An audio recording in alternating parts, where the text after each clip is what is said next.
Bonsoir à tous, merci beaucoup d'être venus ce soir nous rejoindre pour cette deuxième table ronde de Start the Fuck Up, cette fois-ci dédiée à l'innovation et leur lien avec leur stratégie RSE, après une première sur les business models en e-santé il y a quelques mois. Pour ceux qui ne me connaîtraient pas, je suis David Baruchel, je suis le fondateur de Start the Fuck Up et c'est vraiment un plaisir de tous vous avoir ici, ainsi que nos différents intervenants et intervenantes. Bon, premier, je vais essayer d'être court, c'est pas ce qui me caractérise le plus en général sur mes intros, mais je vais faire de mon mieux. Et vous raconter aussi un petit peu pourquoi on fait ça, pourquoi on a choisi ce thème. Et pourquoi on a choisi ces super intervenants et intervenantes. Bon, je ne vais pas vous repitcher Start the Fuck Up. Ce que vous avez besoin de savoir, c'est qu'on travaille avec nos clients corporate à différents niveaux, que ce soit de la stratégie d'innovation, bien sûr, des programmes d'entrepreneuriat, d'open innovation, et qu'on accélère aussi des projets. Pourquoi je vous raconte tout ça? Parce que ce qui s'est passé depuis quelques années, c'est qu'on a vu arriver, évidemment, des thématiques d'impact environnemental, social, sociétal, dans nos projets. Au début, un petit peu par la petite porte, on nous demandait de rajouter un critère ou deux dans certaines grilles de sélection. Et de plus en plus, on a vu nos clients, on a vu des directions innovation prendre des postes innovation et sustainability, ou au contraire, des directions innovation et sustainability se scinder en deux pour prendre encore plus la mesure de chacun de ces deux chantiers. Et en fait, ça c'était il y a déjà quelques années. Et aujourd'hui, on a joué un petit jeu avec Jessie avant de venir. On a regardé, bon, on n'a jamais eu la prétention d'être un studio d'innovation à impact ou entreprise à mission ou des choses comme ça, ce qui serait super, je vous l'accorde. Mais en fait, même sans ça, on s'est rendu compte qu'on a plus de 50% de nos projets de 2023 qui, d'une manière ou d'une autre, étaient des projets à impact environnemental, social ou sociétal, que ce soit des projets de circularité, de réduction des émissions de CO2, que ce soit des projets d'accessibilité dans un petit peu toutes les industries. Donc bon, ça fait quand même pas mal de choses, et même aujourd'hui, plus de 3/4 de nos programmes d'innovation, de nos programmes d'entrepreneuriat, programmes OpenInno, ont soit en critères de sélection, soit en thématique d'inspiration de ces programmes, un critère d'impact. Donc on voit qu'il y a de plus en plus de liens entre ces deux thématiques, et c'est super, mais ça a fait émerger aussi des nouvelles questions, des nouvelles problématiques. Déjà, l'innovation d'un côté, la sustainability d'autre part, c'est déjà deux sujets qui sont en eux-mêmes difficiles à structurer, déployer, engager, diffuser. Alors quand vous mettez les deux ensemble, comment on fait? Est-ce que c'est deux fois pire? C'est parfois des choses qui peuvent être vues comme antinomiques, parce qu'on se dit faire nouveau, innover, ça peut être égal à faire plus. Donc si on fait plus avec des objectifs de réduction, comment les deux vont aller ensemble? Et au contraire, parfois, ça peut évidemment fonctionner quand même en synergie, parce que faire nouveau, ça peut être aussi faire mieux d'un point de vue de l'impact. Donc on voit qu'il y a quand même pas mal d'enjeux à la fois de stratégie, d'organisation et ensuite d'accélération et de déploiement, bref, tout ce qu'on adore faire. Donc ce soir, on voulait justement discuter de ces liens entre innovation, stratégie RSE, stratégie sustainability, avoir un petit partage d'expérience, partage de bonnes pratiques, je compte sur vous, hein, je vous mets la pression, avec des retours hyper concrets et hyper actionnables. Ok, voilà, c'est bon, comme ça le ton est donné. Et puis au-delà de la table. Pardon? Voilà, non. Ouais, parce que tu sais que le concret et l'actionnable, ça va pas venir de moi, Lionel. Et donc voilà, c'est pour ça qu'on a souhaité aussi ce format de table ronde, pour que vous puissiez avoir un peu un partage croisé de différentes expériences. Et puis après, évidemment, on aura un petit cocktail pour que vous puissiez continuer à échanger. Donc voilà, pour discuter de cette super thématique, enfin moi je trouve que c'est une super thématique, et a priori c'est que si vous êtes là, c'est qu'a priori elle n'était pas trop nulle. On a des invités de marque. Alors on a deux personnes pour représenter le groupe Aegis. Pour ceux qui ne connaîtraient pas le groupe Aegis, bon, je laisserai Martine et Lionel présenter, mais qui globalement est un grand groupe d'ingénierie français et qui est aujourd'hui à l'international aussi. Donc on a Lionel Cosmano, directeur innovation groupe. Martine Joroyon, directrice développement durable et engagement du groupe. On a Marie Vidot du groupe L'Occitane, directrice R&D, et Aude Vinzrich, directrice de la stratégie d'innovation du groupe EDF. Donc bon, vous voyez, on vous a sorti le gratin. On a évidemment sélectionné aussi un petit peu ces entreprises. Alors vous voyez, c'est comme aux Oscars. C'est comme aux Oscars, quand le speaker parle trop, il y a la musique qui arrive. Mais c'est parfait pour me faire ma transition.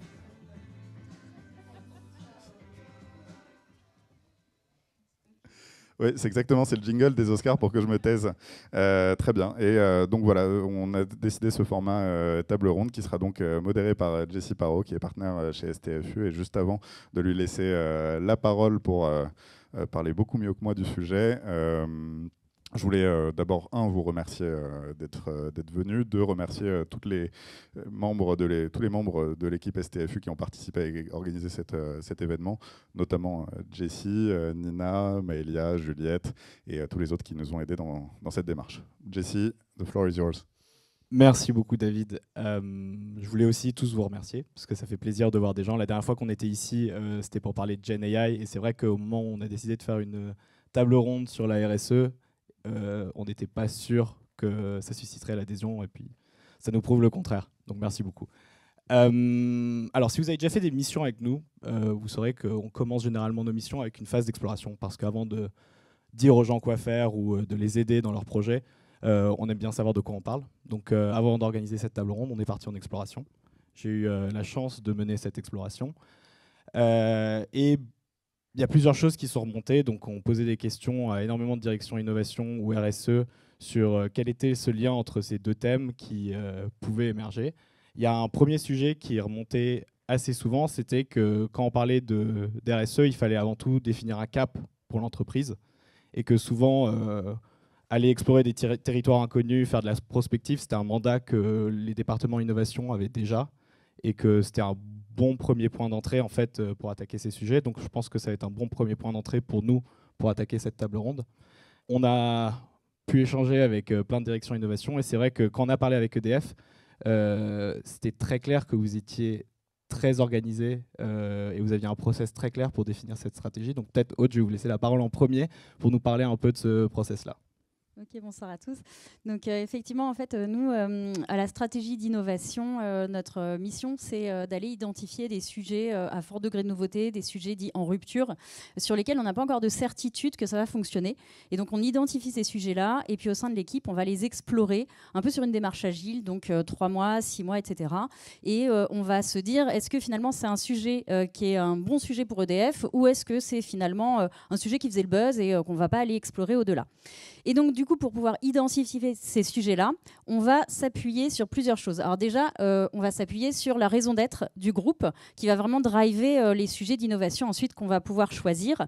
Et puis, en plus de cette raison d'être, on va aussi s'appuyer sur la stratégie du groupe, puisque nous, on fait la stratégie d'innovation, donc on est très en lien avec la stratégie du groupe. Et on va aussi impliquer, dès le départ, la direction Impact, donc qui est en charge de la RSE au sein d'EDF, pour pouvoir aller identifier les bons sujets d'innovation qu'on souhaite explorer et qui soient vraiment cohérents avec à la fois notre stratégie, à la fois voilà, la mission aussi RSE du groupe. Et donc cette année, pour aller chercher des sujets encore plus loin, encore plus en rupture, ce qu'on a fait, c'est qu'on a utilisé une démarche donc très processée, parce qu'on est quand même, on est à EDF, on aime bien les process, c'est une boîte d'ingénieurs, faut pas l'oublier. Et donc on est allé chercher une démarche qui s'appelle Strategic Foresight et qu'on a beaucoup appréciée au sein de l'équipe, parce que c'est une démarche donc, qui a été développée au niveau de l'université de Houston au Texas. Et c'est une démarche qui va nous permettre d'avoir à la fois de la prospective, à la fois de la stratégie et aussi une dimension innovation. Et donc cette démarche-là, dans laquelle on a embarqué pas mal d'acteurs différents, un groupe à peu près de 25 personnes, moitié experts internes du groupe, mais on est allé aussi chercher une moitié d'experts externes au groupe, donc des économistes, des personnes de l'ADEME, des académiques, etc. Et on a travaillé avec eux en fait sur des futurs. Et c'est comme ça en fait qu'on est allé un peu dans la prospective, mais sans construire des scénarios en mode stratégie sur lesquels on va mettre des probabilités, des chiffres, etc. Mais plutôt des futurs un peu en mode design fiction. Donc on a commencé à identifier déjà des grandes tendances émergentes. À partir de là, on a identifié finalement les 15 game changers qui allaient vraiment avoir un impact fort sur le modèle, sur l'activité d'un énergéticien. Et ensuite, on a construit par petits groupes des futurs qui étaient plus ou moins souhaitables. Et donc sur ces futurs-là, on les a vraiment construits un peu en design fiction. On a vraiment essayé de raconter des histoires sur ces futurs. Et avec ce collectif qu'on avait construit, on a évalué ensemble si c'était un futur qui était souhaitable ou au contraire si c'est un futur vers lequel on ne voulait pas du tout aller.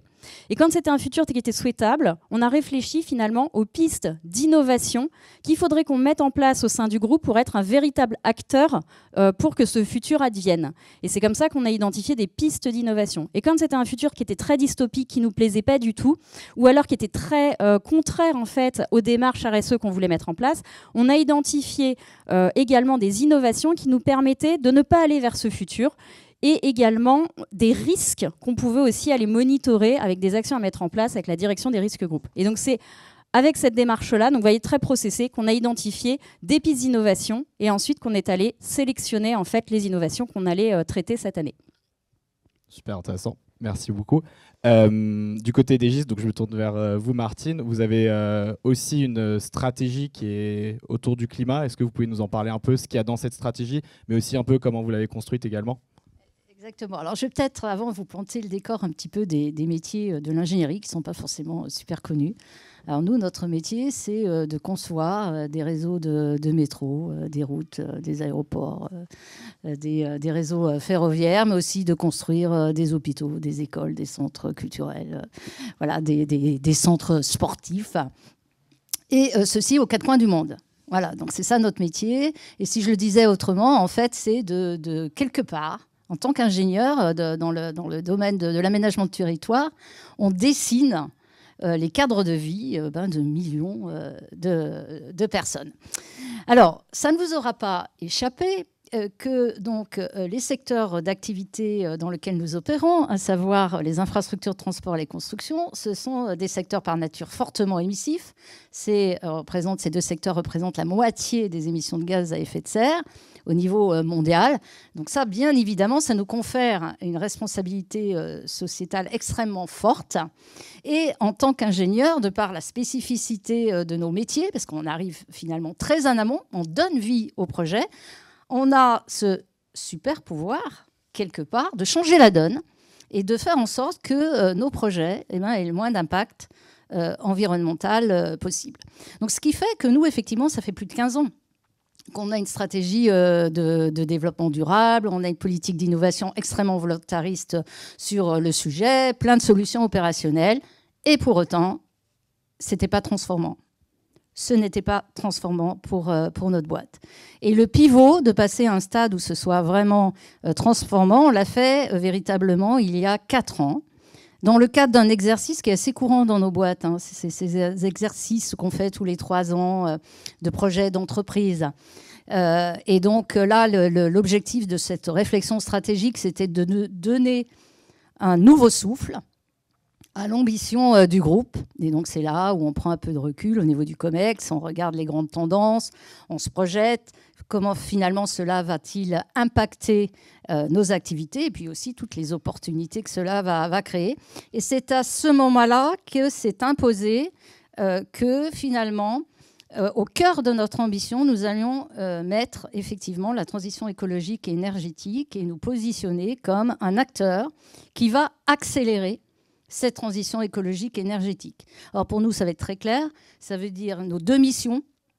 C'est d'être capable de dimensionner des ouvrages qui non seulement vont résister au climat d'aujourd'hui, mais au climat dans 50, 100 ans. Et deuxièmement, c'est comment on fait pour renforcer la résilience de ce qui existe aujourd'hui, de tous nos assets sur les territoires. Et donc ça, je parle de ça. Pourquoi ? Parce que ça a changé la donne. C'est-à-dire que avoir une stratégie climat, c'est bien. Inscrire les enjeux environnementaux au sein même de la stratégie de développement de l'entreprise, c'est mieux. Voilà. Donc, par rapport à ça, sur cette ambition, on a décliné également 3 engagements. Alors, le premier engagement hyper classique qui est de maîtriser notre propre empreinte carbone interne. Le deuxième engagement qui est d'agir au sein des projets. C'est là où on a le plus fort effet de levier, donc déployer massivement l'éco-conception. Et troisièmement, faire évoluer le portefeuille d'activités de notre entreprise pour être aligné complètement avec les accords de Paris, c'est-à-dire savoir où on met la ligne rouge, des projets sur lesquels on décide de ne pas aller, et surtout explorer et aborder des nouveaux champs d'exploration en termes de marché. Et par rapport à ça, l'innovation, elle est clé. Parce que vous voyez que dont on parle, c'est de réinventer l'acte de construire. C'est explorer de nouvelles solutions. Et ce que je trouve intéressant, c'est que dans ces innovations, pour moi, les innovations qu'il faut activer, elles sont multifacettes. Alors, bien sûr, l'innovation digitale, etc., parce qu'on a besoin de faire des simulations, etc. Mais on doit aussi avoir de l'innovation frugale, parce que quelquefois, les solutions, il faut revenir à beaucoup de bon sens, à beaucoup de sobriété. Et ce qui est le plus challengeant, pour moi, c'est les innovations des business models. Et on en est là. Et donc, comment est-ce qu'on passe d'économies linéaires à des économies circulaires basées sur l'usage aussi, le partage. Et pour faire ça, il faut faire effectivement ce qu'on doit faire au niveau de sa boîte, mais également, il faut aussi agir au niveau des filières. Parce que notre sujet à nous, c'est d'accélérer. Et donc, c'est finalement toutes les chaînes de valeur qu'il faut, transformer. Donc, il faut décloisonner, il faut casser les codes, il faut avoir beaucoup d'audace pour même remettre en cause des règles, des réglementations et des cadres qui sont aujourd'hui des freins. Donc, en gros, stratégie, le climat au sein de la stratégie et pas de stratégie climat. Et deuxièmement, beaucoup d'audace. Super, merci beaucoup. Et je pense qu'il y a même un sujet que j'ajouterais, parce que j'ai eu la chance de travailler avec Iji, c'est sur le sujet de l'adaptation. Développer des solutions pour s'adapter au changement climatique. Alors c'était tout le temps le parent pauvre de nos politiques climat. On s'est beaucoup effectivement focalisé sur l'atténuation et il faut continuer à le faire, sauf que les conséquences du changement climatique sont d'ores et déjà là. Derrière le changement climatique, les événements climatiques extrêmes, il ne faut pas oublier que c'est d'abord des catastrophes humanitaires. C'est des morts, c'est des blessés. Alors, c'est aussi des infrastructures essentielles détruites, dégradées, etc.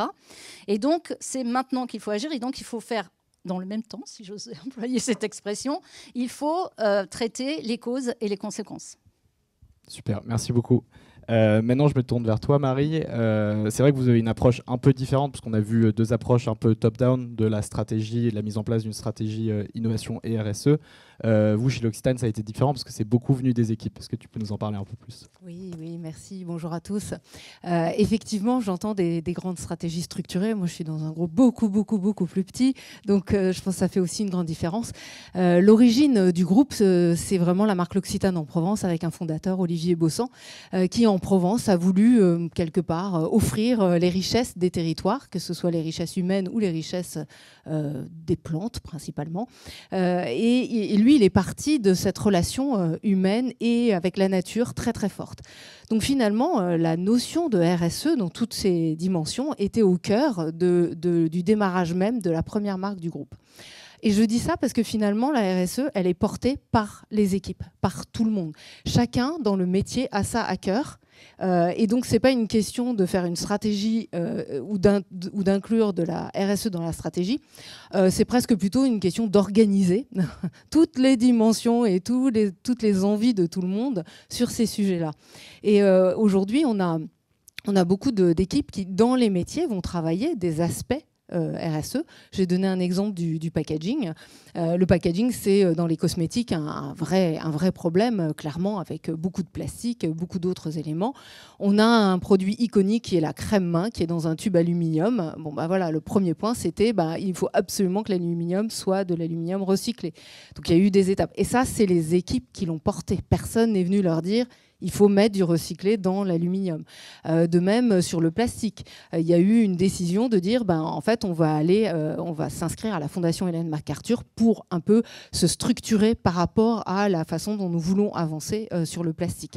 La mise en place des éco-recharges, donc en cosmétique, c'était une des premières marques à mettre en place des éco-recharges pour recharger les gels douche. Mais ça a un impact extrêmement important sur le business parce que les gens n'achètent pas une éco-recharge, surtout que c'était je ne sais pas si vous voyez, mais des poches en plastique, un peu comme pour l'alimentaire. Donc bon, pas très appétissant, on va dire ça. Et donc en fait, il a fallu, d'un point de vue business, c'est vendre les deux ensemble pour que les gens comprennent, ah oui, j'achète le vrai produit, puis j'achète déjà ma recharge de gel douche avec. Donc typiquement, c'est presque les équipes qui ont poussé à faire évoluer le business, la façon d'appréhender les sujets. Et ça, c'est assez intéressant. Et aujourd'hui, notre sujet, c'est d'organiser tout ça pour qu'il n'y ait pas trop d'éparpillement. Et donc, c'est un peu l'inverse de ce point de vue-là. Et pour le coup, on a bien une stratégie aussi, on a une stratégie de groupe dans laquelle on a nos 3 piliers, les 3 P, People, Planet, Profit, qui sont au sein de la stratégie. Tous les employés du groupe ont des objectifs sur les 3 P, obligatoirement. Alors, suivant les métiers, plus ou moins planète, people ou profit. La mesure de la performance se fait sur les 3 P et les bonus de toute personne se fait sur les 3 P. Et ça, c'est un signe très fort. Alors moi, je suis en R&D, ça va bien. Pour les équipes des business units qui sont là à vendre des produits dans les pays, c'est pas tout à fait la même histoire. D'habitude, ils sont plus basés sur le profit, ils ont plus de mal à comprendre. Super, merci beaucoup, c'est hyper intéressant. J'ai peut-être une question sur cette première partie pour toutes les 3, et puis Lionel aussi, si tu peux répondre à la question. C'est au moment d'intégrer en fait, cette dimension RSE dans les stratégies, est-ce que vous avez dû faire face à des bloqueurs, des réticences en interne, des blocages ? Je ne sais pas si on peut dire des blocages, mais nous, souvent, le point qu'on va avoir, c'est ça va rajouter encore de la complexité à un sujet d'innovation qui n'est pas simple. Et ça peut parfois être perçu comme ça, comme si sur un projet, en fait, on va encore rajouter un truc. Alors que finalement, nous, ce qu'on dit, c'est plus, on va le regarder avec des lunettes qui va nous donner finalement un angle de vue un peu différent. Et on pourra le détailler après, ou en parler plus tard. Mais voilà, en fait, notre objectif, c'est aussi très business model de se dire comment, en intégrant ces axes RSE dans nos projets d'innovation, on ne va pas forcément avoir un projet qui est plus complexe ou qui coûte plus cher. Je ne sais pas si quelqu'un va ajouter quelque chose. Oui, alors pour le coup, c'est l'inverse, à nouveau, à savoir que de temps en temps, même moi, côté R&D, je dois expliquer aux équipes qu'il faut quand même qu'on fasse du business. Et donc, il faut quand même qu'on vende des produits. Donc, il y a un moment donné, on a eu des discussions sur les sachets échantillons. Les sachets échantillons sont extrêmement polluants. C'est simple, vous demandez à toutes les personnes au niveau des laboratoires qui sont basés à Manosque, c'est non, mais en fait, on arrête de faire des échantillons, on s'en fiche, on ne les vend pas, on arrête. Et là, non, mais on a besoin d'échantillons. Et d'ailleurs, c'est même responsable qu'une personne, avant d'acheter un produit cosmétique, l'essaye pour être sûr qu'il va lui être utile et qu'il ne va pas le gaspiller, parce qu'il y a beaucoup de ça dans notre domaine. Donc c'est presque l'inverse.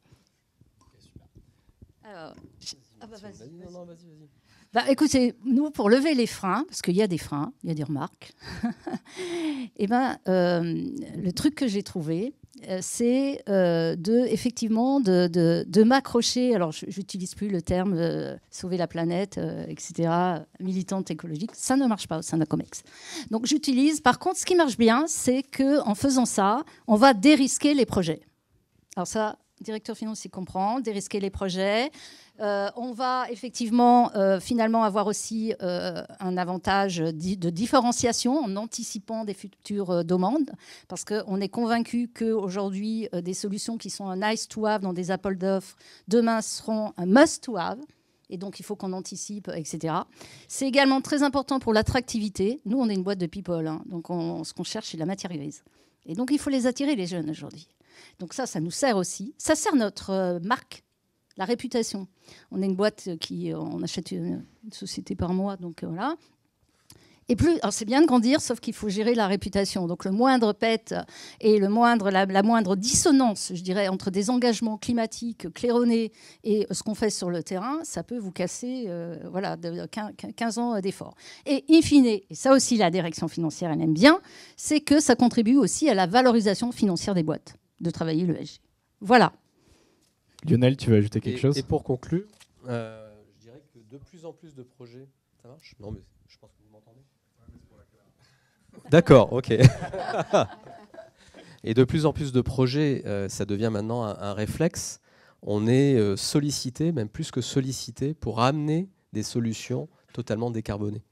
Parce que voilà, c'est dans les appels d'offres, on gagne des points, et c'est même plus une question de mindset auprès des équipes.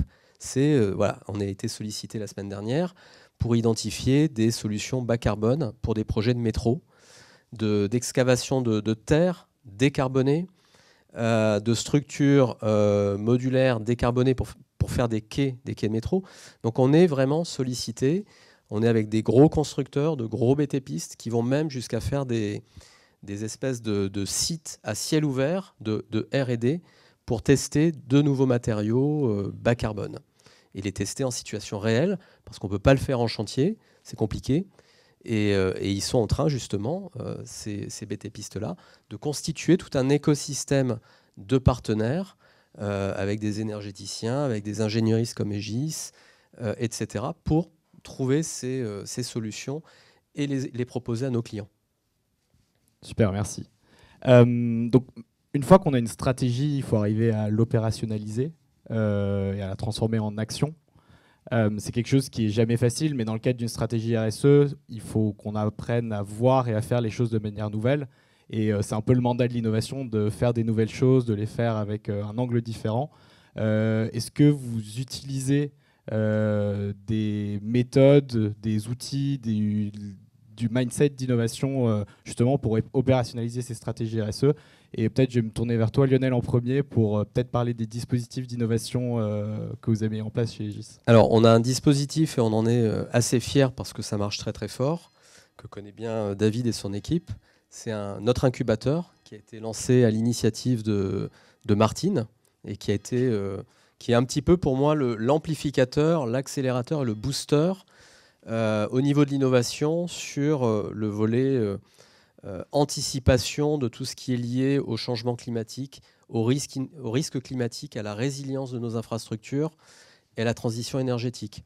Et en fait, aujourd'hui, par rapport à ce que je disais, comme on est sollicité, on a mis en place ce process, cette organisation.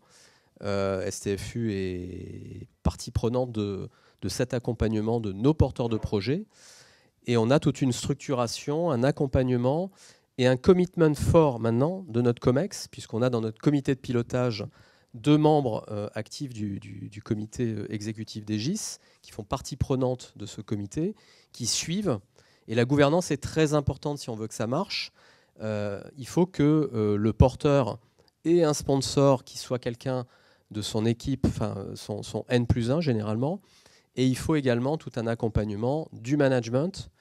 Et puis, il faut financer la démarche parce qu'autrement, elle n'aboutira pas. Et depuis qu'on a mis en place cette organisation, je dirais qu'aujourd'hui, on a des projets, on doit les filtrer en entrée pour veiller à ce que les cases soient cochées. Il y a un critère effectivement de création de valeur. Donc, ce n'est pas juste sauvons la planète, mais il faut aussi il faut que ça apporte en création de valeur. Et donc, il y a toute une réflexion sur les KPIs, ce qui est importante par rapport à ces projets qui rentrent dans l'incubateur, parce que la finalité, ce n'est pas juste de sponsoriser pour sponsoriser, c'est que ça nous permette aussi de gagner des projets. Et c'est ce qui se passe. Donc, on a des projets aujourd'hui qui sont des plateformes d'hypervision, de risque, de résilience de nos infrastructures autoroutières par rapport au changement climatique. On a des projets sur la séquestration carbone en utilisant le foncier de nos concessions autoroutières ou aéroportuaires. On est sur des sujets liés au risque inondation des infrastructures et des collectivités. On a des... Je pourrais en parler toute la soirée, mais on a aujourd'hui des sujets qui sont assez variés, mais qui malgré tout, sans qu'on les ait provoqués, coche les cases du changement climatique et de l'impact du changement climatique sur l'ensemble des projets portés par Aegis. Et comme le disait Martine au début, en introduction, on est sur beaucoup de verticaux et c'est vraiment une dimension qui aujourd'hui nous occupe pas mal. Je confirme, moi j'ai pu travailler au sein de Lab et puis c'était très enrichissant, très intéressant, et puis ça fait plaisir de pouvoir avoir de l'impact à travers les projets, tout en continuant de faire de l'innovation. Ça c'est un premier dispositif. Oui, désolé. Ouais, j'ai essayé d'être assez synthétique. On essaye aussi de développer des programmes de co-innovation avec des corporates. On est par exemple sur un projet de WaterTech. On fait partie d'un groupement avec Bouygues, Veolia, Altaris, Total Energy. Et l'objectif, c'est sur la base de nos critères et des critères des corporates qui sont dans ce groupement-là, d'aller chercher des startups. Pour le coup, on a pris comme zone exploratoire Israël. Et l'idée, c'est d'aller identifier les solutions innovantes de rupture sur les thématiques qui sont liées à l'eau. Et elles sont assez vastes. Et ce sont vraiment, pour le coup, des sujets d'actualité, hein, que ce soit dans notre région ou à l'international. Et l'exercice est en cours. Idem avec un autre corporate sur les sujets de la route, puisque la route est aussi un générateur de carbone. Donc on regarde avec ces corporates les solutions innovantes qu'on peut aller chercher. Et puis pour finir, on a mis aussi sur pied une plateforme, alors c'est pas encore complètement abouti, mais qui vise à centraliser toutes nos références, qui cochent ces cases-là pour permettre à nos équipes, à nos directions de projet, aux équipes commerciales, d'aller facilement trouver ces solutions pour les mettre en musique dans des appels d'offres, pour les présenter en phase amont à des clients. Donc voilà quelques leviers. Super, merci beaucoup. Je me tourne vers toi, Marie. Quand on a échangé en amont, tu nous as expliqué que la démarche d'innovation elle avait été importante sur 2 sujets en particulier. Est-ce que tu peux nous en parler un peu plus ? Oui, avec plaisir. En fait, alors on est beaucoup moins structuré. Hein, je le redis parce que j'ai l'impression vraiment d'être toute petite. On a l'innovation, elle est au cœur de ce que l'on fait, et comme tout ce que l'on fait, elle est pour nos clients et la planète. On a 2 clients, on considère qu'on a 2 clients, le client, l'usager final de nos produits et la nature. Ce qui fait qu'à chaque fois qu'on travaille, on travaille pour les 2, au bénéfice des 2. Et toute l'innovation, elle est sur l'intégralité de la chaîne de valeur, depuis la terre, puisqu'on travaille avec des agriculteurs, donc depuis la terre jusqu'aux clients finaux. Et pour le coup, on est très scientifique, basé sur la science. Donc on aime travailler avec les Science-Based Targets. D'ailleurs, on travaille avec Quantis pour mettre en place les Science-Based Targets pour la nature, donc la biodiversité, parce que c'est des choses qui nous tiennent à cœur. Et si on peut mesurer, on est capable d'agir. Et en fait, à chaque fois qu'on regarde un nouveau sujet, on le prend dans son intégralité. On a une vision systémique du sujet, parce qu'on fait vite des erreurs, c'est-à-dire de proposer...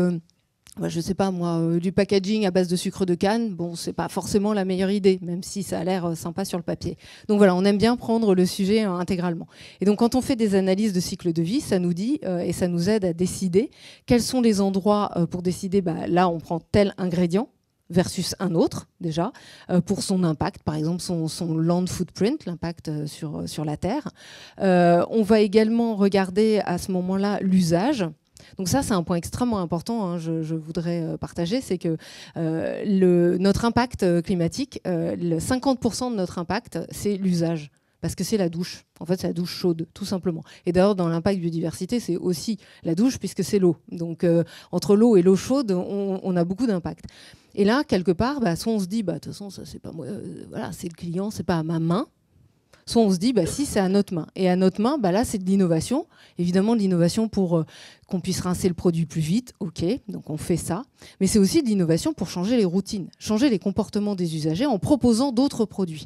Et ça, on travaille beaucoup. Alors, c'est très long de changer des comportements d'usagers. On est petit pour pousser des changements de comportement, mais on est là quand même. Et donc, on pousse vraiment cette idée.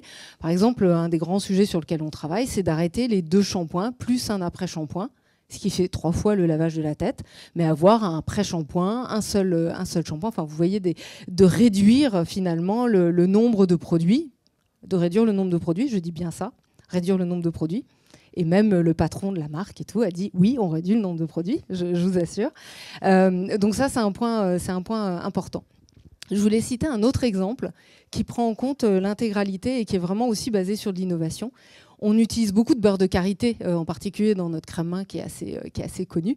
Et en fait, il y a eu un programme qui a été mis en place, et c'est un programme de travail, mais vraiment qui a fait appel à l'innovation, pour travailler au Burkina Faso avec les collectifs de femmes qui faisaient le beurre de karité pour nous. Et donc, tout ce travail-là a été de décortiquer, donc un peu à la méthode que vous utilisez chez vous et que j'ai appris grâce à vous il y a déjà quelques années, et qui était donc d'être capable d'analyser tout le système, à nouveau avec une vision systémique, et de prendre en compte les femmes, le parc à karité, donc la forêt des arbres à karité, le système. Alors, industriel, c'est un bien grand mot parce que c'est pas très industrialisé pour fabriquer le beurre à karité. Et en fait, les équipes ayant travaillé sur l'ensemble des dimensions sont arrivées à proposer des solutions qui ont été mises en place depuis, qui sont de diminuer la pénibilité du travail des femmes pour la fabrication du beurre de karité, en mettant en place un petit peu d'industrialisation. Deuxièmement, de mettre en place l'utilisation des coques des noix de karité comme boîte chauffe, plutôt que de couper des arbres à karité pour les utiliser comme boîte chauffe et donc préserver le parc à karité. Et ça a été également de mettre en place un système de diversification pour éviter de mettre trop de pression sur le parc à karité et donc que les femmes puissent vivre dignement, évidemment avec un accompagnement financier correct, et vous vous en doutez. Mais en fait, c'était bien d'avoir pris le système dans sa globalité qui a permis vraiment de faire de l'innovation sur plein d'éléments. Et à la fin, pour nos clients finaux, on a un beurre de karité qui est bien sourcé, de très bonne qualité, et qui permet à des femmes de vivre décemment et bien de leur parc à karité. Donc oui, ça c'est l'innovation au service de toute la chaîne de valeur. Il y avait un deuxième point, peut-être un tout petit peu plus court sur la certification très Bicorp. Court. Oui, voilà, la certification Bicorp. Alors ça, c'est un moyen d'innovation. En fait, ça a été un moyen pour nous pousser. Comme pour nous, c'est un sujet très important. J'imagine que vous connaissez tous la certification Bicorp. C'est un projet qui nous a pris 3 ans. C'est très long à mettre en place, c'est complexe. Et en fait, ce qui est intéressant dans cette certification Bicorp, c'est qu'elle crée la communauté avec tous les pays. On a quand même 10 000 personnes dans le monde. On est dans 120 pays dans le monde, donc ça compte. Ça crée cette communauté. Ça oblige à mesurer à nouveau, à s'engager quelque part. Et surtout, c'est de l'amélioration continue. C'est-à-dire on peut être certifié une fois, mais la fois d'après, il faut avoir amélioré son score.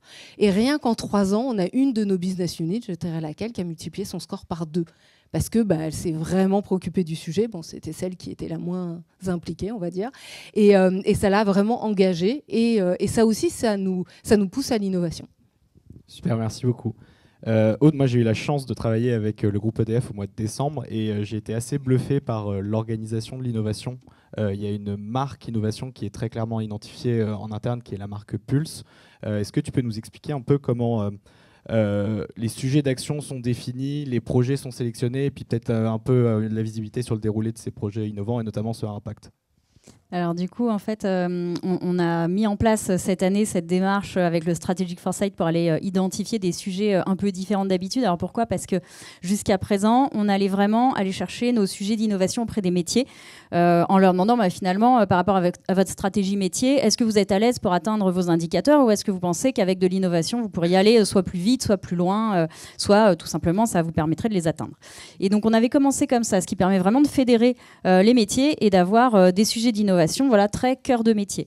Le problème en faisant que ça, et c'était déjà beaucoup, ça fait qu'on va avoir des sujets d'innovation dits incrémentales, c'est-à-dire qu'on va être très proche finalement de notre cœur business. Et on nous a dit, maintenant qu'il y a la direction innovation avec cette marque Pulse, vous avez également des dispositifs d'innovation qui permettent de venir outiller les projets et d'aller un cran plus loin. Est-ce que vous pourriez essayer d'identifier des sujets plus en rupture ? Alors nous, on a dit, oui, bien sûr. Puis alors après, il faut le faire. Et c'est là qu'on a mis en place cette démarche de Strategic Foresight qui nous permet en fait d'aller chercher des trucs beaucoup plus loin. Et donc, pour aller chercher ces sujets beaucoup plus loin, comme je vous disais, on a utilisé les scénarios, etc., etc. Et puis après, en fait, se pose la question de comment est-ce qu'on va les sélectionner. Donc, ça nous permet d'avoir, en fait, une partie des sujets qui viennent directement des métiers et une partie des sujets, en fait, que nous, on va aller identifier. Et après, il faut faire cette sélection parce qu'on ne va pas prendre tout et n'importe quoi. Et donc, c'est là qu'après, on a créé un petit collectif avec lequel, en fait, on va tester ces pistes d'innovation qui peuvent être parfois hyper farfelues. Ça sortait de scénarios, de design fiction, il ne faut pas l'oublier. Et donc, à partir de là, on va se dire finalement, c'est quoi l'intérêt pour le groupe? Et là, avec la direction Impact, on a eu des discussions aussi super intéressantes, donc avec Impact, avec la direction de la stratégie, avec les métiers, avec la direction R&D.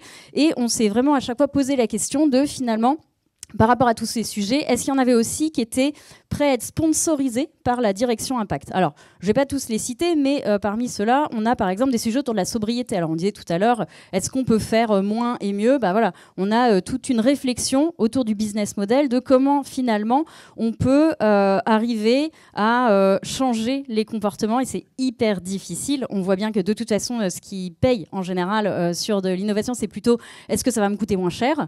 Enfin, je veux dire, nous, chez nos clients, les panels clients qu'on a pu faire, c'était quand même vachement drivé par le côté économique. Mais nous, du coup, notre volonté, c'est de regarder qu'est-ce qu'on peut proposer à nos clients pour commencer à enclencher ce changement de comportement. Donc là, on va être vraiment à la fois sur du business, mais aussi sur du sociétal assez fort. Et donc là, c'est pas très simple.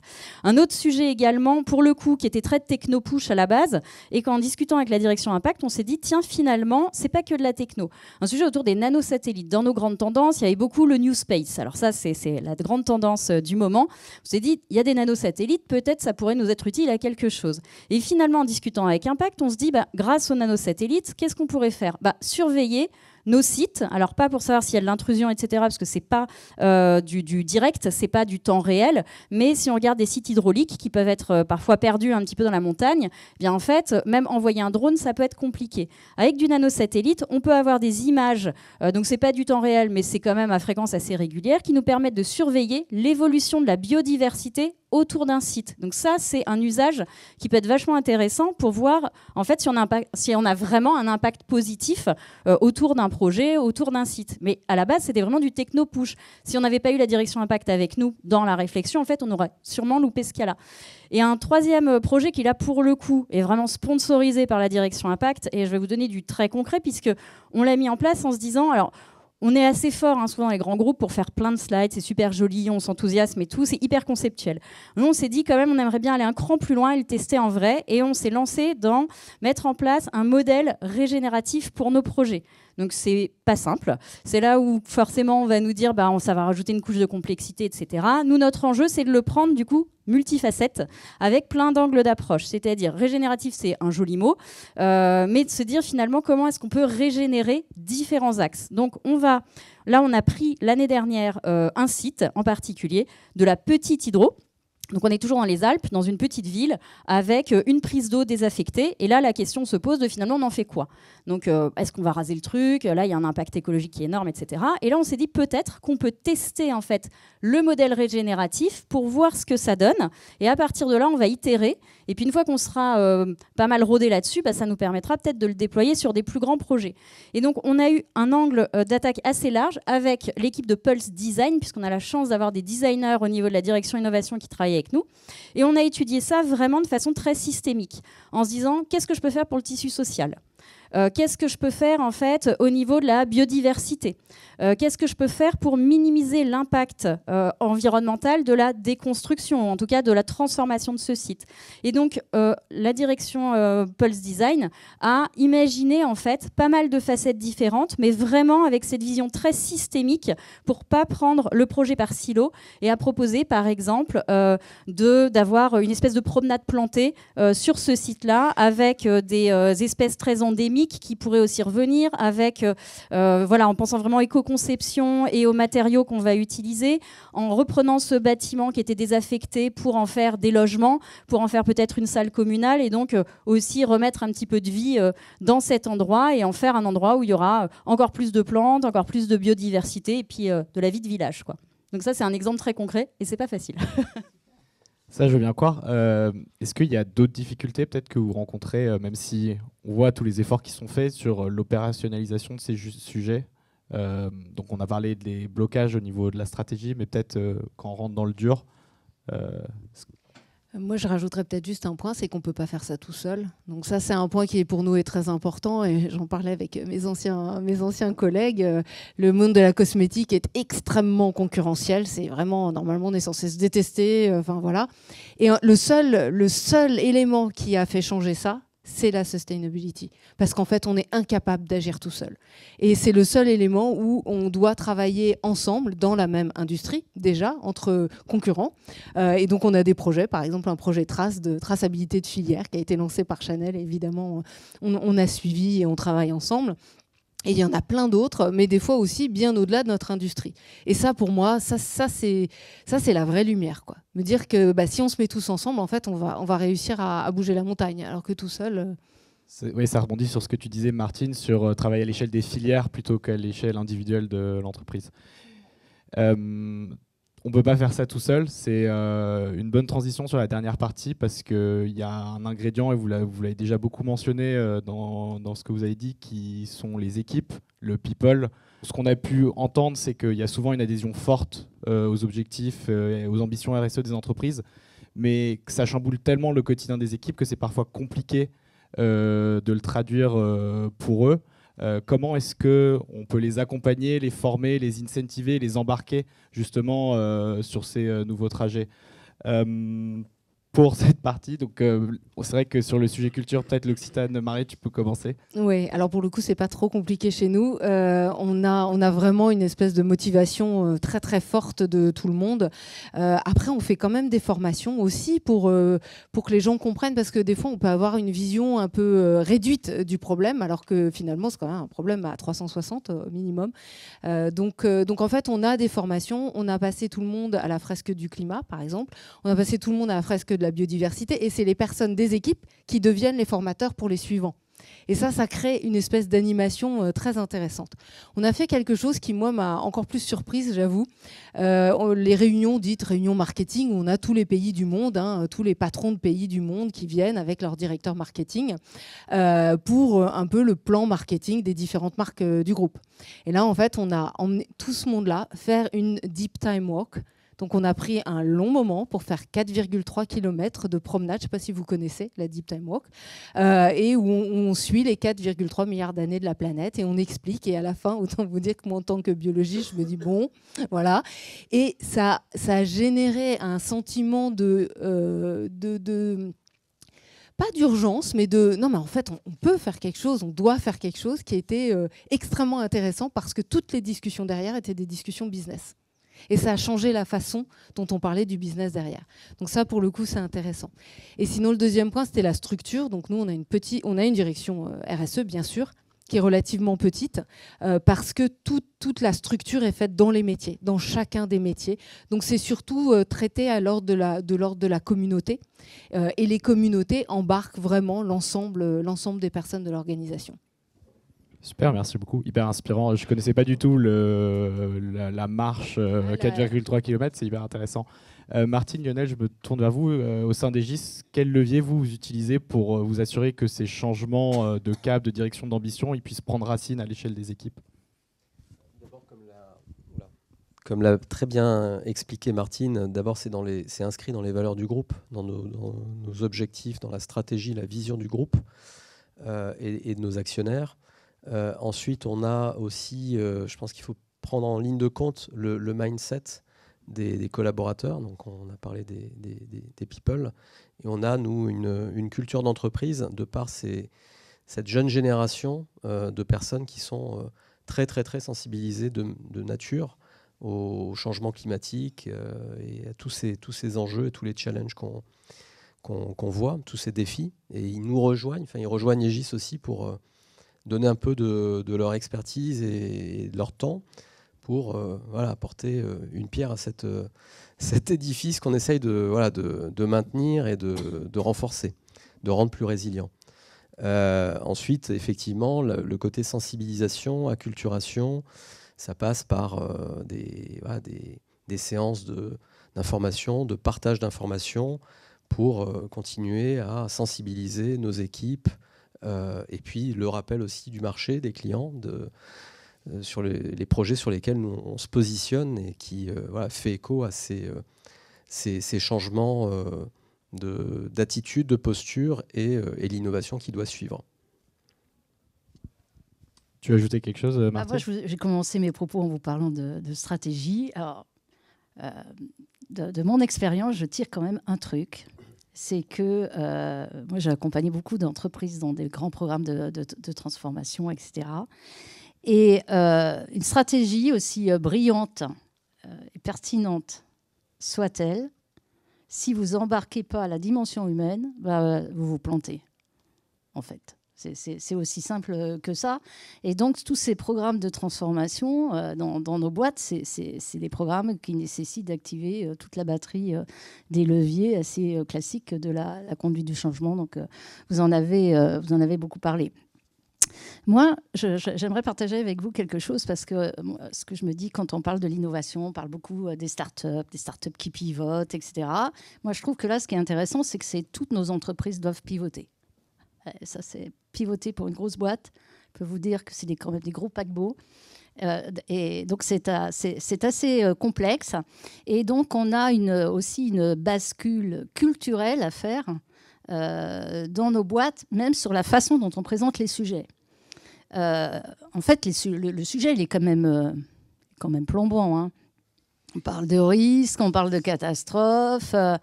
On parle de reporting avec des sigles, CSRD, comment on va y arriver, etc. Donc, quand même, c'est que des contraintes. Franchement, comment vous voulez embarquer des gens si vous êtes que sur cet axe-là ? C'est pas possible. Hein. De toute façon, il y a un bout d'un moment, voilà, vous êtes figé. Au mieux, vous faites rien. Sinon, vous faites semblant. Voilà. Et donc, moi, ce que je me dis, c'est que, en fait, ce qui met en mouvement, puisqu'on parle d'embarquer, c'est tout bête. Hein, en fait, c'est les envies, c'est les émotions, c'est les aspirations. Donc, en fait, il faut donner envie.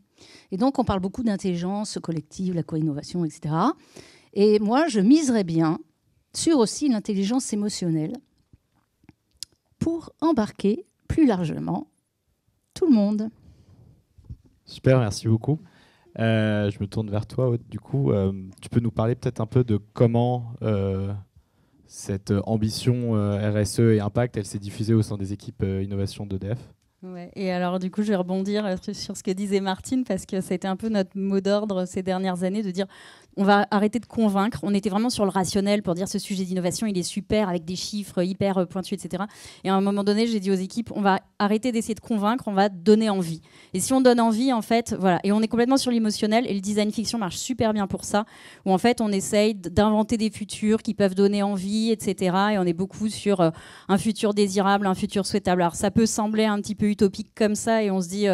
ouais, voilà, ça va pas chercher bien loin, mais en fait, si, c'est comme ça aussi qu'on peut commencer, en tout cas, à embarquer les gens et après aller un cran plus loin. Alors, c'est vrai qu'au niveau de l'innovation, il y a quelque chose qui a été un peu dit tout à l'heure, hein, une nouveauté, c'est dans l'incubateur. Donc, on parlait des différents programmes Pulse. Il y a Pulse Incubation qui va incuber des potentielles filiales. Et donc, parmi les différents critères hyper classiques de business, techno, etc., vont être ajoutés, là, depuis cette année, des critères RSE pour se dire, finalement, dans les futures filiales qui pourraient sortir, on va regarder aussi ces critères RSE comme les critères business et comme les critères technologiques, parce qu'on est convaincu que finalement, ces critères RSE, déjà, ça va effectivement sensibiliser les salariés, mais ça va aussi apporter un plus aux filiales qu'on peut créer, aux startups qu'on peut créer, et ça va leur apporter même parfois des bénéfices, pas forcément que financiers, mais d'image, etc. Donc ça, c'est vraiment une nouveauté aussi qui a été introduite cette année.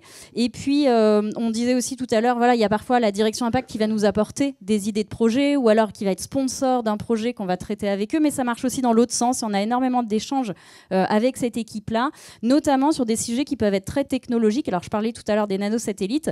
En 2020, comme un peu tout le monde, on a vu le métaverse arriver, on s'est dit, faut quand même regarder ce que c'est, on est curieux, on va aller explorer pour savoir si c'est juste du buzz ou si c'est un truc qui va révolutionner les choses. Et puis, quand même, on s'est posé pas mal de questions sur la consommation énergétique de ce truc-là. Est-ce que c'était pas juste un gadget ? Il y a quand même vachement de questions éthiques derrière. Et donc, on a embarqué la direction impact avec nous, alors que c'était vraiment un sujet IT au départ, pour se dire quels sont les risques, les contraintes, qu'est-ce qu'on pourrait faire de bien aussi autour de ce sujet-là. Et finalement, c'est un sujet qui est repassé d'un côté métier avec un projet hyper concret, mais un projet pas du tout gadget, de formation pour des techniciens dans une filiale du groupe. Et ça leur permet en fait d'aller dans le métaverse pour s'entraîner dans des conditions qui ne sont pas toujours faciles quand on est directement sur site, pour s'entraîner avant et du coup d'arriver après sur le site et puis de pouvoir être déjà entraîné mais dans un monde virtuel avec potentiellement des collègues qui n'étaient même pas sur le même site qu'eux. Donc ça, c'est par exemple le cas d'usage qu'on a décidé de déployer et on a laissé tomber tout le reste qu'on pouvait voir à l'époque avec des trucs parfois un peu farfelus. Et c'est vraiment avec la direction Impact qu'on a aussi eu cette discussion-là.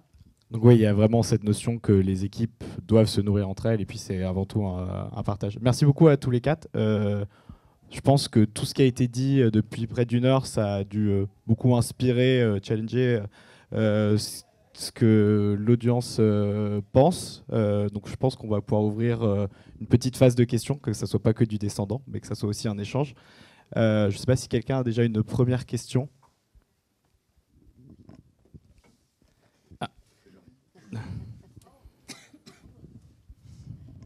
Bonsoir, ça marche? J'ai pas l'impression. C'est pas grave. C'est pour la caméra. Donc merci beaucoup pour les interventions.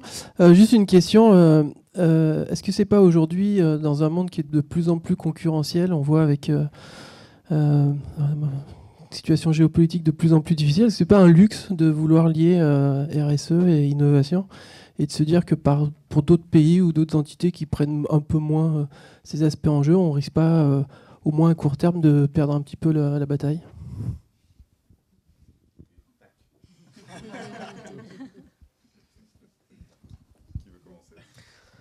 Sur nos sujets ingénierie, la bataille c'est pas une bataille, c'est une nécessité. C'est une nécessité de raisonner, de réfléchir, de penser, d'imaginer des solutions pour que on soit capable, le bâtiment dans lequel vous êtes, soit capable de faire face à des risques inondations, des risques climatiques. Et en tant qu'ingénieuriste, on a cette nécessité de penser, de réfléchir, d'anticiper ces enjeux-là, ces risques-là. Et on les voit, ça vous a pas échappé ces dernières semaines, ces derniers mois. On voit et on assiste à des épisodes de pluie, si je prends que cet exemple-là.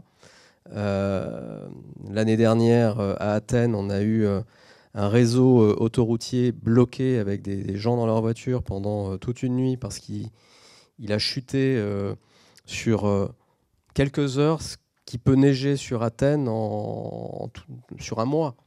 On a des tunnels en Australie qui ont été brutalement inondés. On n'avait jamais vu ça. Donc on est dans cette... c'est le quotidien et il faut qu'on arrive avec des solutions. Donc c'est même pas une question de concurrence, c'est pas une question de... c'est une nécessité d'avoir des solutions pour les proposer et les mettre en œuvre le plus vite possible. J'ai plombé le décor là. Non, moi, ça me semble clair. En tout cas, côté cosmétique, je comprends très bien la question. Hein. Je vois très bien ça. Moi, j'ai envie de dire deux choses. Hein. C'est que, c'est une signature et donc c'est une vision qu'on porte et on y va jusqu'au bout. Ça, c'est le premier point. Et le deuxième point, c'est que, en fait, il faut quand même être innovant et créer plus de valeur pour le consommateur. C'est-à-dire, c'est pas au détriment, à aucun moment, au détriment d'innovation pour l'usager final. Parce que sinon, effectivement, on n'y arrivera pas. Là, pour le coup, je te rejoins. Si on fait que de quelque chose qui est bon pour la planète, mais qui dégrade l'expérience de l'usager, on vend plus de produits. Donc là, on fait plus de bien pour la planète, pour le coup. Donc, oui, je comprends ton point. Mais il faut avoir des convictions fortes et y aller quand même. Ce que je pourrais aussi ajouter pour compléter, parce que je suis bien sûr d'accord avec vous là-dessus, c'est qu'en fait, c'est justement là qu'il peut y avoir de l'innovation, de se dire finalement quel business model qui permet de répondre à la fois à consommer moins de ressources, à être moins impactant pour l'environnement, voire avoir un impact parfois positif, comme c'est ce qu'on cherche avec le régénératif par exemple, tout en ayant un poids économique ou en tout cas un montant de projet qui va être moindre. Et c'est là pour moi qu'il y a vraiment une innovation à aller chercher et c'est là que la vision systémique est nécessaire parce que si on prend morceau par morceau, finalement, ça ne peut pas fonctionner. Si on n'a que la partie technologique, par exemple, on peut être super à la pointe, mais du coup, avec un impact RSE derrière qui est pas terrible. Mais c'est un énorme défi. Hein. Martine, tu veux ajouter quelque chose? J'en meurs d'envie. En fait, je pense qu'il faut, il faut tordre le cou à un mythe. Alors, il y a un mythe qui est, quand vous faites du développement durable ou quand vous faites de l'inno, ça coûte cher. Non, mais c'est un mythe. Alors oui, ça coûte cher, il y a un investissement, mais si vous regardez vraiment sur une petite période de temps. Par contre, dans nos métiers, quand vous regardez sur l'analyse de l'ensemble du cycle de vie, sur des ouvrages qui, nous, sont des ouvrages qui s'inscrivent dans le temps long, eh bien non. Quand on innove et quand on fait du développement durable, eh ben, ça a aussi le bon goût de coûter moins cher. Nos sujets, en fait, c'est comment on fait rimer aujourd'hui l'écologie et l'économie. Parce que, en fait, dans nos boîtes, c'est quand même, pour porter ces sujets, on les porte quand même à bout de bras tous les jours. Jusqu'à maintenant, je disais, mon cœur de métier, c'est manager les projets complexes. Maintenant, je dis, mon cœur de métier, c'est manager les injonctions contradictoires. Non, mais c'est vrai. Alors, en gros, c'est comme si on nous demandait de changer la roue en roulant, hein, quand même, dans nos boîtes. C'est-à-dire qu'il faut quand même continuer à cracher du cash, etc., sur du business confortable as usual. Et d'un autre côté, on voit bien que si on continue comme ça, on va aller un peu plus vite dans le mur. Et donc, il faut innover. Et pour innover, il faut aussi investir. Donc, voilà, on est quand même dans ce sujet-là et il faut gérer cette équation. Une autre question?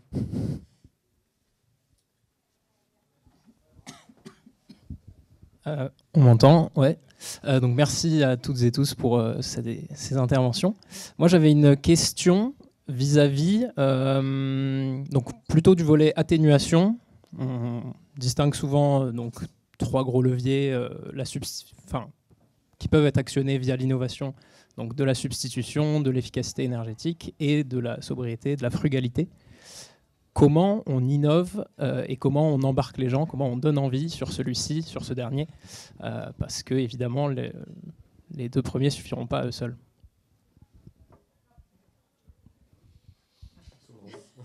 Sur la... Oui. Ouais, nous, en fait, on essaye de ne pas se dire que c'est soit efficacité, soit sobriété. Voilà. C'est-à-dire que ça va être un pack global. Après, oui, on a la sobriété, par exemple, on a réfléchi à des projets pour l'interne. Et là, où ça peut être intéressant, pour rejoindre un petit peu la question de tout à l'heure, c'est que parfois, en essayant d'avoir des modèles plus sobres, ça va coûter moins cher. Donc ça peut être aussi quelque chose, en tout cas en interne, c'est ce qui a pas mal fonctionné, de dire en allant vers plus de sobriété, du coup on peut aussi diminuer parfois les coûts projets ou les coûts de fonctionnement. Donc ça c'était pour l'interne. Après pour l'externe, on n'a pas toujours la main sur ce que veulent les clients et on peut parfois être surpris en faisant des offres parfois un peu qui combinent le côté efficacité énergétique et en essayant de promouvoir la sobriété. Mais encore une fois, c'est le client après qui a la main, enfin c'est le consommateur qui a la main pour baisser son chauffage. Il y en a quand même une partie, après le panel client qu'on a pu faire, qui nous disent finalement, eux, ce qui va être important à la fin, c'est, pour la grande majorité, c'est la facture. Donc après, c'est là-dessus qu'on peut jouer. Et c'est des leviers qu'on peut trouver. Mais pour moi, ils sont quand même indissociables. C'est-à-dire que l'efficacité énergétique, on va être sur, par exemple, de la rénovation, de la domotique, des choses comme ça. Après, la sobriété, c'est vraiment plus donner envie, sensibiliser. Et ça prend beaucoup, beaucoup plus de temps. Et pour moi, c'est vraiment compliqué que ce soit la main d'une entreprise. Parce qu'on n'est pas chez les gens. Et les gens n'ont pas du tout envie, en plus, qu'on s'incruste chez eux pour leur dire comment consommer et quoi faire.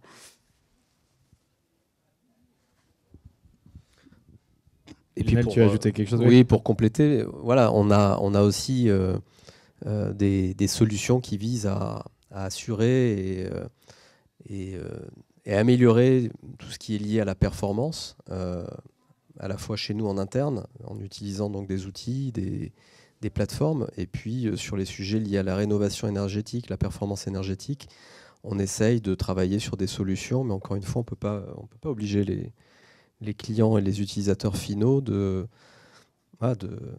couper le courant ou de... Voilà, c'est très compliqué.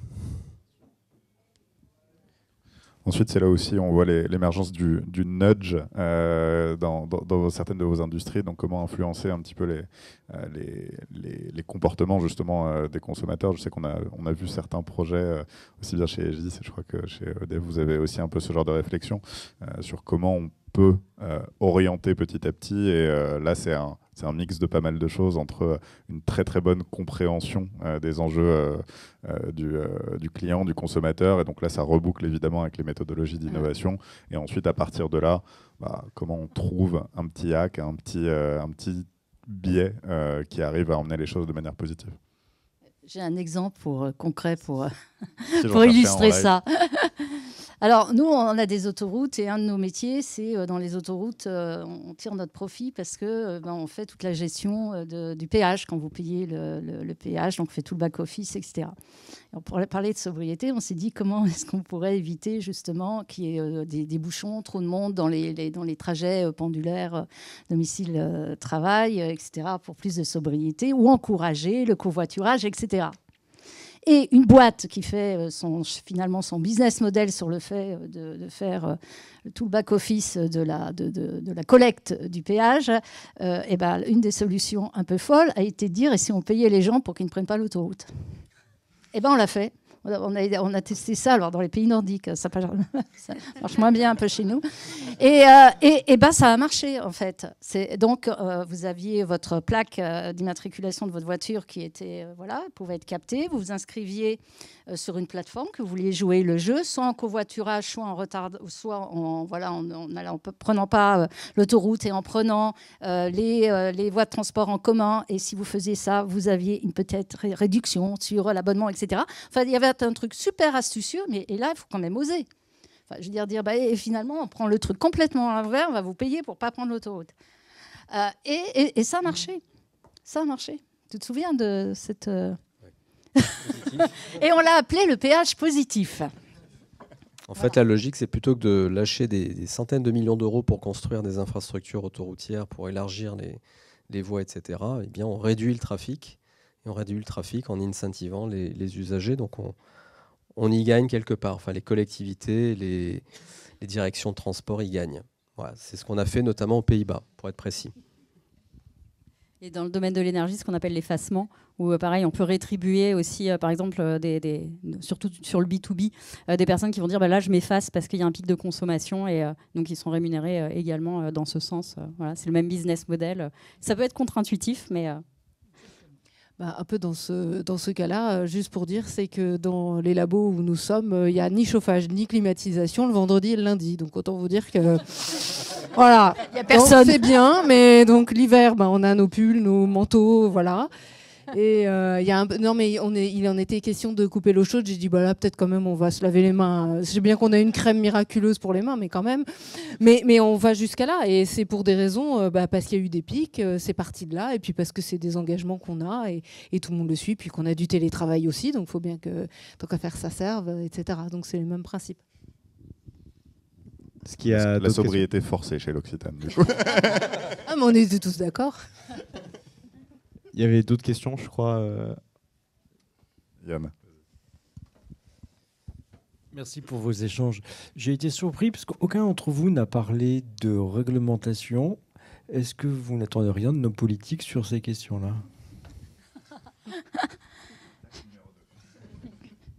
Comment dire ?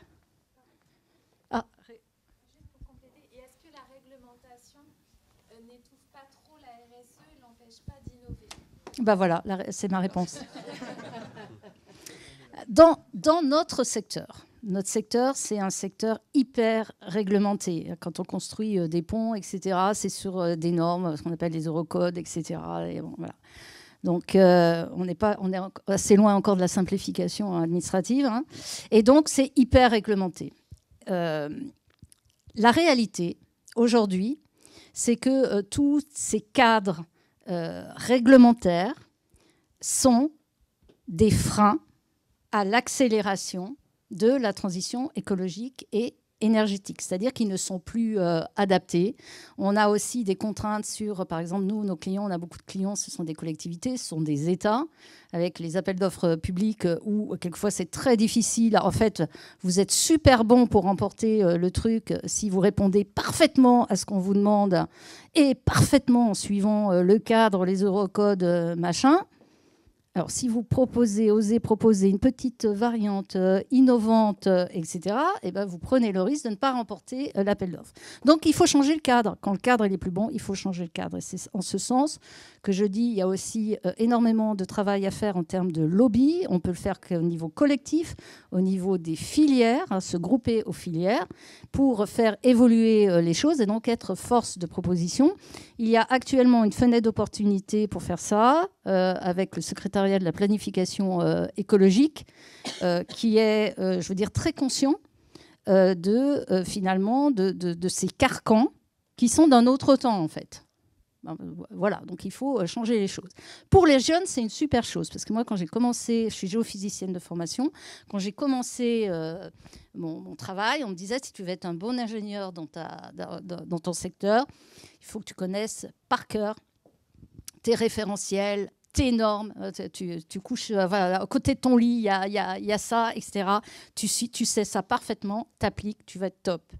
Aujourd'hui, je dis aux jeunes ingénieurs, mais j'aurais absolument rêvé d'être de votre génération, parce qu'en fait, il faut remettre en cause les standards.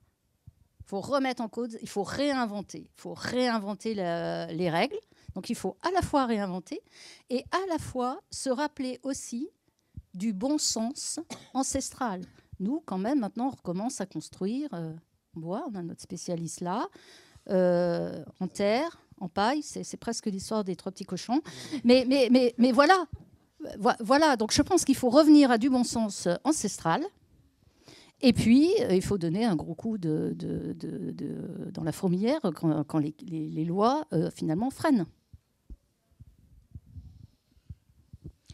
Côté cosmétique, on a aussi la réglementation qui nous tombe dessus tout le temps. Alors elle qui va aller très très vite pour le coup et qui donc nous contraint, je pense à la loi AGEC en France, qui nous a contraint à refaire tous nos packs. Bah, ça, typiquement, c'est pas très sustainable de par les implications que ça a sur les produits que potentiellement on va plus pouvoir vendre et qu'on ne peut pas détruire non plus. Enfin, ça a beaucoup d'impact.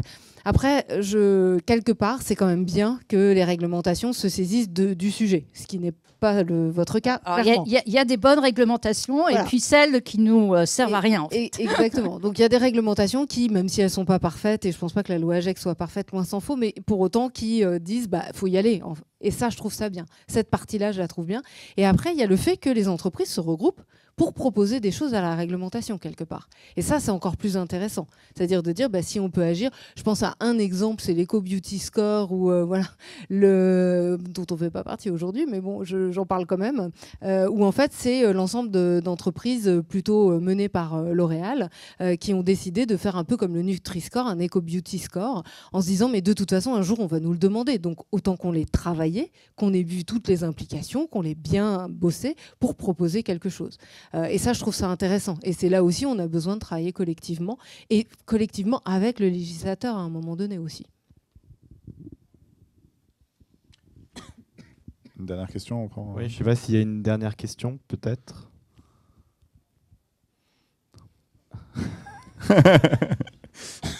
Tu vas encore nous plomber l'ambiance, Gabriel, ou pas? Non, ça va.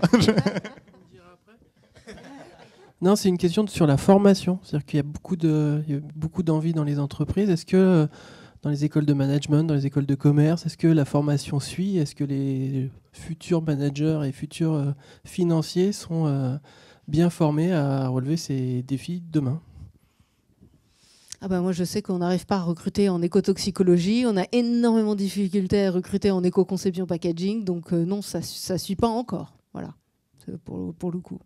Ça ne suit pas encore, mais il y a quand même des choses un peu positives qu'on peut voir. Moi, j'interviens par exemple à l'EM Lyon. L'année dernière, on a intervenu dans un des cours spécifiquement autour de tous ces enjeux-là. Donc, ça commence. Je crois que le SCP aussi s'est vachement mis là-dessus. On a des alternants qui arrivent d'écoles d'ingénieurs où ils ont des cours aussi innovation et aussi RSE. Donc, ça, on va dire ça commence, quoi. C'est pas encore au niveau, mais on sent que c'est en chemin. Ouais. Moi, je parlais des spécialités, en fait, des métiers d'expertise comme l'écotoxicologie, où il n'y en a pas beaucoup de formés, donc les entreprises, voilà, elles ont du mal à les recruter. Mais je suis d'accord, je partage sur le niveau général de connaissance du sujet. Ça commence, mais c'est pas encore fou, quoi. Et dans les écoles d'ingénieurs un peu généralistes, c'est assez général, on va dire. Mais ça commence à être un peu dans la culture de certaines écoles. confirmes? Je suis trop vieux. Toi, t'es trop vieux, d'accord. Jessie confirmera un peu plus. Ouais, je pense que peut-être pour parler de ma génération, je pense que c'est de toute façon un sujet dont on se saisit. Ouais, Là, ok, c'est on un en beau reparle tacle, après, ça. Jessie. Hein. La délicatesse. D'accord, bien reçu. Désolé, David. Merci.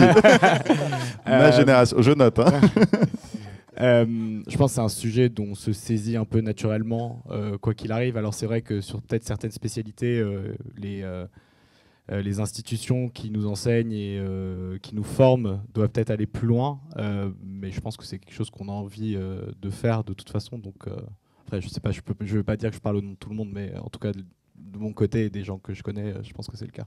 Mais inversement, ça joue aussi avec ce dont vous parliez sur la marque employeur aussi, et pourquoi avoir cette démarche là est important aussi d'un point de vue recrutement, parce que il y a peut-être un sujet de formation, mais en tout cas il y a un sujet d'exigence forte de la part du coup je veux dire de cette nouvelle génération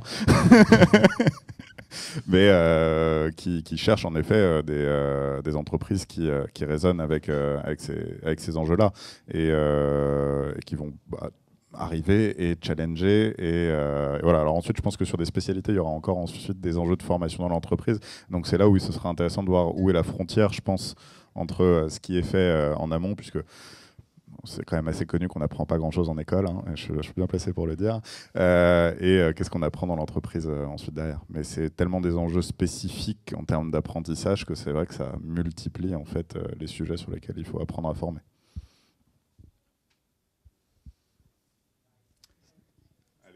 Allez, une dernière. Oui, tout à l'heure, vous avez parlé d'amélioration continue. Je ne sais plus qui exactement. Mais dans l'amélioration continue, il faut mesurer. Et je vais quand même revenir sur le terme de KPI, parce que surtout dans les groupes et dans les grands groupes, on a beaucoup d'indicateurs qui font beau, mais qui ne servent pas des masses. Là, ma question, c'est comment vous travaillez sur ces indicateurs pour vraiment les valoriser, pour qu'ils servent vraiment à l'amélioration continue, et notamment tout le processus pour partir de l'échelle projet. Et des projets, je pense que vous en avez des centaines, voire des milliers. Donc pour combiner ces indicateurs et pour valoriser vraiment l'impact de l'innovation au service de la RSE. J'en ai parlé effectivement parce que la certification B Corp, c'est justement de la mesure en fait. Dans plein de domaines, ça mesure la gouvernance de l'entreprise, ça mesure plein de facteurs vraiment directement liés au RH, évidemment beaucoup de facteurs financiers, beaucoup de facteurs dans comment on conçoit les produits. Et là pour le coup, on a une vraie mesure, donc on sait si on s'améliore ou si on s'améliore pas. Après, on peut toujours faire mieux. Hein. C'est un moyen.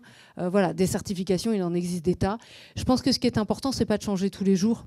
Parce que si on change de mesure tous les jours, en fait, on ne suit pas si on avance ou pas. Donc pour moi, ça, c'est un point clé. Après, la difficulté, typiquement, quand on fait des analyses de cycle de vie, c'est que la capacité à mesurer aujourd'hui pour de nombreux ingrédients qu'on utilise, par exemple chez nous, sont faits par proxy, c'est-à-dire qu'on n'a pas la capacité d'avoir réellement l'impact de cet ingrédient, mais il est proche d'un autre ingrédient, donc on fait un proxy.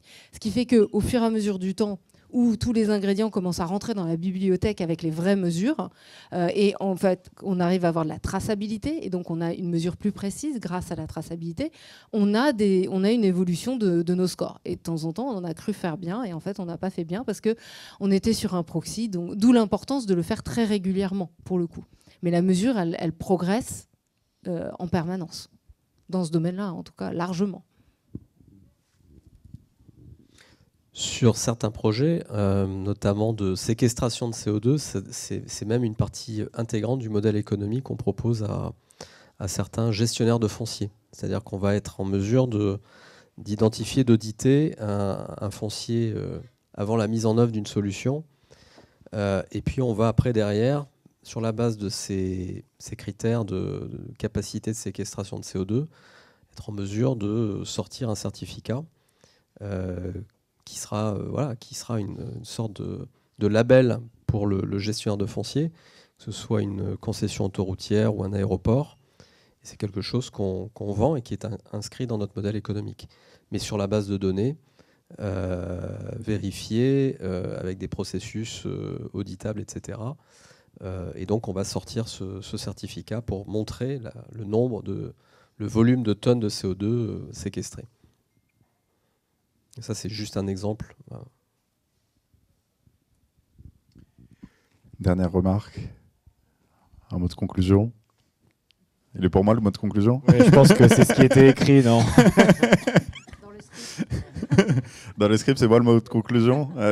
Parce que moi j'ai peur maintenant parce que normalement quand je commence à parler, il y a la musique qui arrive et je me fais couper. Hein, donc non, mais bon, tout d'abord merci à vous toutes et tous pour ces partages. Je pense qu'on a eu des points assez actionnables. On a pu parler un petit peu de l'aspect stratégique et de lien entre les deux, de voir qu'il y a un sujet d'alignement des visions qui est clé, qui est même la base du dispositif, et que les bons arguments là-dessus, ça peut être de vendre qu'on va aider à dérisquer les choses ou qu'on va apprendre à se différencier de ce qui existe sur les marchés en intégrant de l'innovation et de la sustainability ou de l'impact au sens large. On a pu aussi dire que la stratégie, c'est sympa, mais comme disait Peter Drucker, culture eats strategy for breakfast. Donc que l'enjeu, c'était d'abord de donner envie, de donner une direction, d'inspirer finalement, que convaincre, c'était difficile. Embarquer, ça se fait mieux en persuadant, en donnant une direction, en imaginant les futurs et les idéaux possibles. Mais surtout, je pense qu'il est revenu un petit peu, c'est comment on met ça en place opérationnellement. Alors, on a pu voir que la tech, comme d'hab, était un enabler dans certains cas, pas toujours, mais dans certains cas, avec les données satellites sont pas mal revenues et je pense que vous avez besoin de vous parler un petit peu sur. on va revenir, mais surtout, et justement, comme je viens de faire le lien, je pense qu'un des mots qui est le plus revenu, c'est l'aspect systémique du problème et donc l'aspect systémique de la réponse aussi à ce problème. Vous avez parlé tous et toutes d'une manière ou d'une autre de co-innovation, que ce soit avec votre écosystème de fournisseurs, de partenaires, même un petit peu avec vos concurrents directement, que ce soit aussi avec le consommateur ou la consommatrice finale, le client, comment l'embarquer, comment le nudger. Et donc, c'est vraiment cette... et nous, on est assez persuadés de ça chez Start the Fuck Up, et c'est la manière dont on mène aussi le démarrage de nos missions, comme tu le racontais, Marie, qui est que, en fait, avant d'essayer de toucher à quelque chose, il faut déjà bien comprendre le problème, qui est autour de ce problème et qui va être impacté quand on va toucher au résultat, pour essayer non pas de jouer au whack-a-mole, hein, le truc avec les taupes qui ressortent de chaque trou, mais juste essayer de trouver une solution un petit peu plus globale à chaque fois. Et donc c'est aussi un petit peu pour ça qu'on voulait organiser ce genre d'événement avec cet aspect table ronde et puis ensuite partage, parce que vous travaillez dans des industries proches, similaires, parfois dans les mêmes chaînes de valeur, parfois un petit peu en concurrence aussi, et puis peut-être que c'est en vous mettant tous et toutes autour d'une table qu'on arrivera à craquer des gros problèmes ensemble. Alors là, ce ne sera pas vraiment autour d'une table, ce sera debout devant des tables, devant des coupes de champagne aussi, et je crois que vous pouvez aussi aller au bar d'une manière ou d'une autre. Je crois qu'il faut aller voir ceux qui ont des petits jetons pour y aller. Mais je voulais vous remercier une fois de plus pour votre écoute, vous remercier une fois de plus pour votre participation, remercier encore une fois de plus aussi toute l'équipe qui a aidé à organiser ça, et je vous propose de passer au cocktail. Merci beaucoup. Merci.